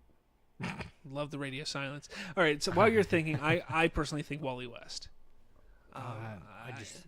I mean, while I would love to see him more on Flash and the dynamic between he and Barry, if they're not going to utilize him, bring him to Legends. Poor man. That would be a good growing part for him. I don't argue with that. It could humanize him a little bit, you know, definitely, because seeing the dynamic of the team and how it takes to work as a team, because that was kind of the one thing that he felt he was being pushed out of the team of Team Flash. Getting into this team, and he was in episode 1 of Legends, so it'd be interesting to see him just join, even if it's just for the remainder of this season. Yeah. And then he's back on Flash next season or whatever they decide to do with him. That would be cool. I don't argue with that. I really don't know. I mean, there's a multitude of characters I think the most interesting one, given the current story arc we're seeing in Arrow, would be Deathstroke. Yeah, but I don't think that's going to happen. I don't either, but I'm always an advocate for more Bennett. I always will be, but it would be an interesting dynamic to play off of, just because now you add a true used to be villain, whereas Rory was more maybe arsonist, psychopath than villain, and Snart was more just I want to be as rich as I possibly can be. When you get somebody that actually was a true villain and a tactician more so than anything, I think that would be kind of cool to see. But I doubt that happens. I think he's too high profile in Arrow to get rid of him, I think. Yeah, I mean, besides Wally, I wouldn't mind seeing maybe who was the Algol daughter that was with Sarah, not Talia, the other one. Nissa. I could see, I think that would be kind of cool to have her. Yeah. I wouldn't mind seeing this last seat kind of being a revolving door of just like a guest every once in a while, coming in for a couple of episodes new, and every. Well, they may do that too, to see who fits the best. I mean, because if you this is an already built team dynamic that they have going, and while they have obviously worked with if they bring in somebody we've already seen, they've worked with them at one point in time. Roy. Roy could end up playing that dynamic if he's only going to be on Arrow for a little bit. I think that'd be a little too close between him and Lance, but Stein was just the perfect fit. I mean, he was the voice of reason. Mean, essentially, it would be nice to get somebody like Stein again, but there isn't anybody out there right now. Yeah, who do you have? I mean, Brainiac 5 now. Yeah, you're not going to pull somebody. They're not going to pull somebody from Supergirl over. The one thing that we didn't talk about, I forgot to mention, is Black Lightning. That starts up. There was a trailer for it. I think this new trailer looks way better than the first trailer we saw. I'm sold on it. And I'm going to say this, take it as you will. Very, very strong Luke Cage feel to the trailer. Yeah. But I think the way they're trying to go, they're trying to reach that African American audience with Black Lightning, and they're not just going to reach them because I'm going to watch it too. Well, yeah. I think it's going to be cool. I know that they initially said that it wasn't going to be part of the Arrowverse, but you get that vibe from that suit up. There was a suit up trailer that came out where it was all of the characters, not all the characters, but all the heroes from all 4 shows are all suiting up, getting ready to go, and they all walk out, and then at the very end, Black Lightning's like, hey, you can't even wait for me to power up, and then you see Black Lightning, you're like, oh crap, is he part of the Arrowverse? Did they decide to put him in the Arrowverse? Which they could easily do. I don't think it's something that they... No, I mean, in the trailer, you hear him say, Black Lightning hasn't suited up for 9 years. It is very feasible that he had tie-ins with somebody in some way, shape, or form. I don't think we'll see it in this first season of Black Lightning. Much like Supergirl, I think. I think it'll be something. Whether he might be on another Earth, or he may be on Earth 1, or he could be on Supergirl's Earth. Who knows? Yeah. It'd be nice to build her Earth out a little bit. Yeah. But it'll be interesting to see where they go, because I would like to see. I mean, obviously we haven't seen anything, which it actually starts the 16th. Which the way they're doing things is really weird, because I think that is coming back and Legends isn't coming back yet. And then they're going to do like 2 or 3 weeks of Black Lightning, and then they're going to take 3 weeks off and do Legends for 3 weeks. It's like really something really weird with the scheduling that they're doing with this now. Instead of just saying, okay, we're going to have an extra day of a show, or we're just going to start Legends later, they're kind of like doing this weird scheduling mashup thing with it. So, but yeah, we'll see where it goes, because I'm curious. I like it so far. It looks pretty good. I mean, just by the little bit of the trailers, it's hard to tell based on, an actor based off a trailer, but I don't hate what I've seen so far. Yeah. And it'll be really interesting to have a dynamic like that in the Arrowverse. Somebody who is truly like super powered, I guess. Other than just Barry's just fast. Yeah. I mean, that's pretty much it for the CW verse.